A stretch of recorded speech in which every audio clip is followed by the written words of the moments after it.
ഏതാനും നാളുകൾക്ക് മുമ്പ് ഒരു ഓൺലൈൻ മാധ്യമത്തിൻ്റെ ഒരു ലേഖിക വന്ന് എന്നോട് ചോദിച്ച ചോദ്യങ്ങൾ മാത്രം, ഒരു ഫ്രീക്വൻ്റ്ലി ആസ്ക്ഡ് ക്വസ്റ്റ്യൻസ്, ചോദ്യോത്തരങ്ങൾക്കുള്ള ഒരു അവസരം കുറഞ്ഞു വരുന്നതുകൊണ്ട് സാധാരണ എല്ലാവരും ചോദിക്കുന്ന ഒരു ചോദ്യം, അങ്ങനത്തെ 4-5 ചോദ്യങ്ങൾക്കും അതിൻ്റെ ഉത്തരവും മാത്രം പറഞ്ഞ് കൺക്ലൂഡ് ചെയ്യാം. ആദ്യത്തെ ചോദ്യം ഇതാണ്: alcohol and other addictions were there in our society from time immemorial. Why there is so much hue and cry or addiction in these days? പണ്ട് കള്ളുഷാപ്പിൽ കള്ള് മേടിക്കാൻ പോയ കാര്യമൊക്കെ റോബിൾസ് സാർ പറഞ്ഞു. അപ്പോൾ പണ്ട് മുതലേ നമ്മുടെ സമൂഹത്തിൽ മദ്യം ഉപയോഗിക്കുന്നുണ്ട്, പുകയില ഉപയോഗിക്കുന്നുണ്ട്, മറ്റേ കറുപ്പ് ഉപയോഗിച്ചിരുന്നു. ഇതൊക്കെ ഉള്ള എന്തുകൊണ്ടാണ് ഇപ്പോൾ ഇതൊരു പ്രശ്നമായിട്ട് വരുന്നു എന്നുള്ളൊരു ചോദ്യം. എല്ലാവരും പല പല സംരംഭങ്ങളൊക്കെ നടത്തുന്നു. അതിൻ്റെ ലളിതമായ ഉത്തരം ഇതിന് മുമ്പ് നടന്ന പ്രസൻറ്റേഷൻസിലൊക്കെ നമ്മൾ ഇവിടെ സൂചിക്കപ്പെട്ട് കഴിഞ്ഞിരുന്നു. അതൊരു സൈലൻറ്റ് എൻഡമിക് ആയിരുന്നത്, സമൂഹത്തിൽ ചെറിയ രീതിയിൽ വലിയ ദോഷങ്ങളൊന്നും ഇല്ലാതിരുന്ന ഒരു പ്രശ്നം that has transform to a violent pandemic. അതാണ് ഈ കഴിഞ്ഞ 10-15 വർഷങ്ങൾ കൊണ്ട് സംഭവിച്ചിരിക്കുന്നത്. വിശദാംശങ്ങളിലേക്ക് പോകുന്നില്ല. ആ ഒരു ട്രാൻസിഷൻ ഒരു കഴിഞ്ഞ 10-15 വർഷങ്ങൾക്കുള്ളിൽ സംഭവിച്ചതാണ്. അപ്പോൾ അതിൻ്റെ വിസിബിലിറ്റിയാണ് അഗ്രഷൻ. റൂബിൾ സാർ പറഞ്ഞു, ചർമ്മക്കോളം പോലെ തന്നെ നിരന്തരം വരുന്ന വാർത്തകൾ: aggression in children, sexual offences, road rage, domestic violence, ഗാർഹിക പീഡനങ്ങൾ, ക്രൈംസ്, ഹോമിസൈഡ്, സൂയിസൈഡ്. ഇതെല്ലാം ഈ കേരളത്തിൻ്റെ ഒരു പാരഡോക്സാണ്, കേരള പാരഡോക്സാണ്. നീതി ആയോഗിൻ്റെ മറ്റ് പല കാര്യങ്ങളിലും നമ്മൾ ഒന്നാമത് നിൽക്കുമ്പോൾ ഈ കാര്യങ്ങളിലൊക്കെ നമ്മൾ തിരിച്ചും ഒന്നാമത് നിൽക്കുന്നു. ഇതുതന്നെയാണ് ഇന്ന് നമ്മൾ ഇതിനോടൊരു പടപ്പുറപ്പാട് നടത്തുന്നതിൻ്റെ കാരണം ഈ ഒരു യാഥാർത്ഥ്യമാണ്. ഇതിൻ്റെ സാമൂഹ്യ തലത്തിൽ സംഭവിച്ച കാര്യങ്ങളും ഫാമിലി തലത്തിൽ സംഭവിച്ച കാര്യങ്ങളെപ്പറ്റിയൊക്കെ വിശദമായിട്ട് പറഞ്ഞുകൊണ്ട് ഞാൻ ഈ ഒരു സ്ലൈഡ് അങ്ങ് വിടുകയാണ്. അത് നമ്മൾ കണ്ടു കഴിഞ്ഞു. കേരളത്തിലെ ഫിഗറുകൾ ആർക്കെങ്കിലും ഇതിൽ താല്പര്യമുള്ളവരുണ്ട്, ഈ സ്ലൈഡ് ഫിലിപ്പച്ചൻ്റെ നിന്ന് ഷെയർ ചെയ്യാം. കുറച്ച് ഫാക്ട്സ് ആൻഡ് ഫിഗേഴ്സാണ് പറഞ്ഞിരിക്കുന്നത്. ഈ സ്ഥിതിവിവര കണക്കുകളൊക്കെ സ്വയം സംസാരിക്കുന്നവയാണ്. അതുകൊണ്ട് തന്നെയാണ് ഇന്നത്തെ ഈ ഡ്രഗ്സിൻ്റെ ഏറ്റവും വലിയൊരു പ്രസക്തി വന്നിരിക്കുന്നത്. ചോദ്യം നമ്പർ 2, ഫ്രീക്വൻ്റ്ലി ആസ്ക്ഡ് ക്വസ്റ്റ്യൻസിലെ രണ്ടാമത്തെ ഇതാണ്: no responsible person will drink or use a drug which to a level which makes him addicted. ഉത്തരവാദിത്തമായിട്ടോ കുടുംബത്തെപ്പറ്റി കരുതുന്ന ഒരാളോ ഇങ്ങനെ ചെയ്യത്തില്ല. അതൊരു ഇമ്മോറൽ, ഇറസ്പോൺസിബിൾ ആയിട്ടുള്ള ഒരു ആക്റ്റാണ് അമിതമായിട്ട് മദ്യം ഉപയോഗിക്കുന്നതോ അല്ലെ മറ്റ് ലഹരി വസ്തുക്കളോ കുടിക്കുന്നത്. അപ്പോൾ അങ്ങനെയുള്ള വ്യക്തികൾക്ക് ഒരല്പം കൗൺസിലിങ്ങും ചില കർശന നിയന്ത്രണ നടപടികളുമല്ലേ വേണ്ടത്. അതെന്തുകൊണ്ടാണ് അവരെ ഒരു രോഗികളെ പോലെ ചികിത്സിക്കുന്നത്? മാമച്ച സാർ പറഞ്ഞു, ഡി അഡിക്ഷൻ കേന്ദ്രങ്ങളിലെ രോഗചികിത്സയ്ക്ക് അപ്പുറമായിട്ട് ചില കാര്യങ്ങൾ നടന്നില്ലെങ്കിൽ അതിൻ്റെ ഫലപ്രാപ്തി ഇല്ലായ്മയെപ്പറ്റി അദ്ദേഹം സാറിൻ്റേതായ ശൈലിയിൽ വളരെ പാഷനേറ്റായിട്ട് അത് അവതരിപ്പിച്ചു. ഇതെല്ലാവർക്കും ഉള്ളൊരു സംശയമാണ്, ഇതെന്താണ്, ഒരു രോഗമാണോ ഇത് ചികിത്സിക്കാനായിട്ട്? അതിനുള്ള ഉത്തരവാണ് ദിവ്യ മാഡം വളരെ ഭംഗിയായിട്ട് നമ്മളെ ABC ഒക്കെ പറഞ്ഞ് പഠിപ്പിച്ചത്. അതിൻ്റെ തന്നെയാണ് സെയിം കാര്യമാണ് ഈ സ്ലൈഡിനകത്തുള്ളത്. ഇത് നമ്മളുടെ തലച്ചോറിനെ ബാധിക്കുന്ന അല്ലെ തലച്ചോറ് ഉൽപ്പാദിപ്പിക്കുന്ന ഒരു രോഗാവസ്ഥയാണ് അഡിക്ഷൻ. അപ്പോൾ അതുകൊണ്ട് തന്നെ നമുക്ക് ഒരു മോറലൈസിങ് ആറ്റിറ്റ്യൂഡ് ഇതിനകത്തൊന്ന് മാറണം.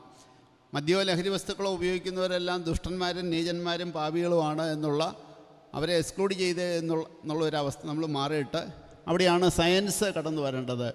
അത് തീർച്ചയായിട്ടും അഡിക്ഷൻ എന്ന് പറയുന്നത് ഒരു രോഗം തന്നെയാണ്. മനുഷ്യൻ്റെ തലച്ചോറിനെ, മസ്തിഷ്കത്തെ ബാധിക്കുകയും അതെങ്ങനെയാണ് ആ മസ്തിഷ്കത്തെ ബാധിക്കുന്നതെന്നും ഇനി ഞാൻ കൂടുതലൊന്നും രാവിലെ ഇതിൽ കൂടുതൽ ഭംഗിയായിട്ട് ആർക്കും അത് പറഞ്ഞു തരാനായിട്ട് സാധിക്കത്തില്ല. മാഡം വളരെ ഭംഗിയായിട്ട് അത് പറഞ്ഞു കഴിഞ്ഞു. അപ്പം ഈ അഡിക്ഷൻ നമ്മൾ എങ്ങനെ ട്രീറ്റ് ചെയ്യാം എന്നുള്ളതാണ് നമ്മളുടെ ഇന്നത്തെ ഒരു കൺക്ലൂഷൻ.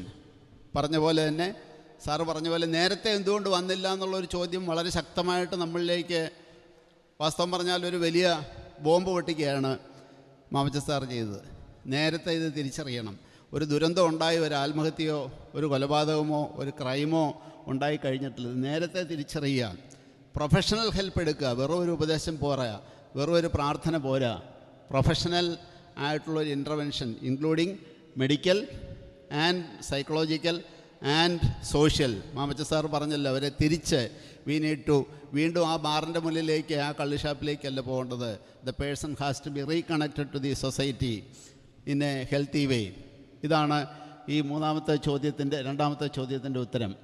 വേഗം തീർക്കാം, പേടിക്കണ്ട. മൂന്നാമത്തേത്, ഇവരെല്ലാവരും ലഹരി വസ്തുക്കൾ ഉപയോഗിക്കുന്നവരെല്ലാവരും മാനസിക രോഗിയാണെന്നാണോ ഡോക്ടർ പറഞ്ഞു വരുന്നത്?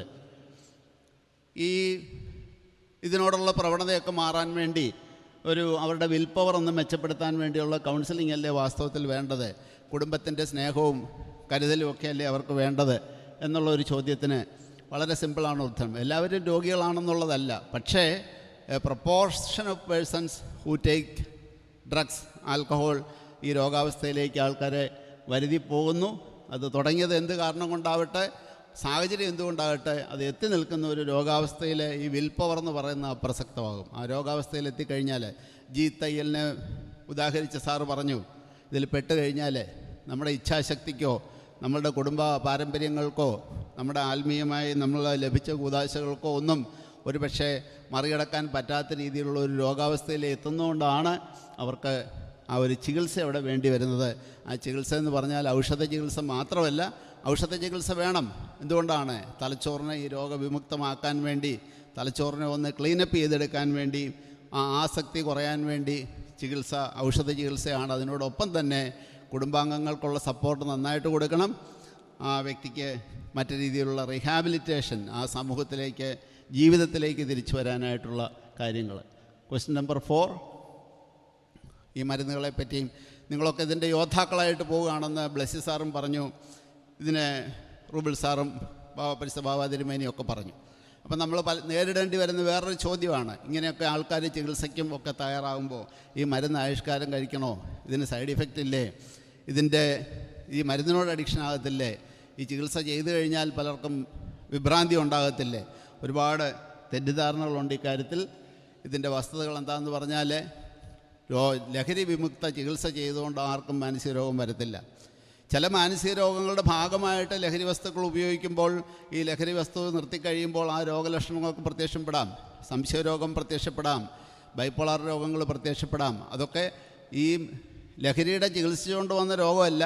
ഈ രോഗങ്ങളൊക്കെ ഉള്ളത് തന്നെ ഈ ലഹരി ഉപയോഗത്തിനുള്ള സാധ്യതകൾ വർദ്ധിപ്പിച്ചുകൊണ്ടാണ്. ശരിയായ മേൽനോട്ടത്തിൽ ശാസ്ത്രീയമായ ഒരു ചികിത്സ ഉണ്ടെന്നുണ്ടെങ്കിൽ മരുന്നുകളോട് അഡിക്ഷനാവുമോ, മരുന്നുകൾക്കുണ്ടാകുന്ന താരതമ്യേന നിസ്സാരമായ പാർശ്വഫലങ്ങൾ നമ്മൾ ഒരു വശത്ത് ഒരു തട്ടിൽ വെച്ച് നോക്കുകയും മറുവശത്ത് അതുകൊണ്ട് വരുന്ന ആ നേട്ടങ്ങൾ, ആ ചികിത്സയുടെ ഭാഗം ശാസ്ത്രീയമായിട്ട് ചെയ്യുമ്പോൾ അതിൻ്റെ നേട്ടങ്ങൾ വളരെ കൂടുതലാണ്. അതുകൊണ്ട് ഈ വഴിയിൽ വീണ് കിടക്കുന്നവനെ സത്രത്തിലെത്തിക്കുക, അവിടെ അതിന് ചികിത്സയ്ക്കുള്ള ഏർപ്പാട് ചെയ്യുക എന്ന് പറഞ്ഞ ആ ഒരു സുവിശേഷം ഈ ലഹരിയുടെ കാര്യത്തിൽ വളരെ, വഴിയിൽ വിട്ടുകിടക്കുന്നവനെ നമ്മൾ ഉപേക്ഷിച്ച് പോകുന്ന, കാണാത്ത മട്ടിൽ പോകുന്ന, ഈ ശബ്ദമൊന്നും കേൾക്കുന്നില്ലേ എന്ന് സാറ് നമ്മളോട് ചോദിച്ചു. നമ്മുടെ ഫ്രീക്വൻസിയുടെ അപ്പുറത്തും ഇപ്പുറത്തും ഒക്കെ ആയിട്ട് ഒരുപാട് ആൾക്കാർ വീണ് കിടപ്പുണ്ട്. ഒരുപാട് രോദനങ്ങൾ നമ്മുടെയൊക്കെ വീടുകളിൽ ഒക്കെ ഉണ്ട്, ചുറ്റുപാടുകളിലുണ്ട്. ഇത് തിരിച്ചറിയുക എന്നുള്ളതാണ്. ലാസ്റ്റ് ക്വസ്റ്റ്യൻ, ഇതെങ്ങനെ നമുക്ക് പ്രിവെൻറ്റ് ചെയ്യാനായിട്ട് സാധിക്കും? 4 തലങ്ങളെപ്പറ്റി പറഞ്ഞു, റൂബിൾ സാർ അക്കമിട്ട് പറഞ്ഞു. ഇതിന് 4 തലത്തിലുള്ള കാര്യങ്ങൾ ആവശ്യമുണ്ട്. സോഷ്യൽ ലെവലിൽ വരുമ്പോൾ ഞാൻ എടുത്തു പറയുന്ന ഒരു കാര്യം, സോഷ്യൽ പേരൻറ്റിങ്ങിൻ്റെ കാര്യം സാർ പറഞ്ഞു. അതുപോലെ തന്നെ ലീഗൽ മെഷേഴ്സ് വളരെ ശക്തമായിട്ടുണ്ടെങ്കിൽ മാത്രമേ ഈ ലഹരി ഉപയോഗത്തിൻ്റെ വ്യാപനം, നമ്മൾ എത്ര ബോധവൽക്കരണം നടത്തിയാലും എത്ര റിഹാബിലിറ്റേഷൻ സെൻ്ററുകൾ നടത്തിക്കഴിഞ്ഞാലും ശക്തമായ ഇച്ഛാശക്തിയോട് കൂടിയിട്ടുള്ള നിയമ നടപടികൾ വേണം. സ്കൂൾ കോളേജ് ലെവലുകളിൽ അധ്യാപകർ അനേകം വന്നിട്ടുണ്ട്, കോളേജ് പ്രിൻസിപ്പൽസ് ഉണ്ട്. തീർച്ചയായിട്ടും bring back the authority of teachers.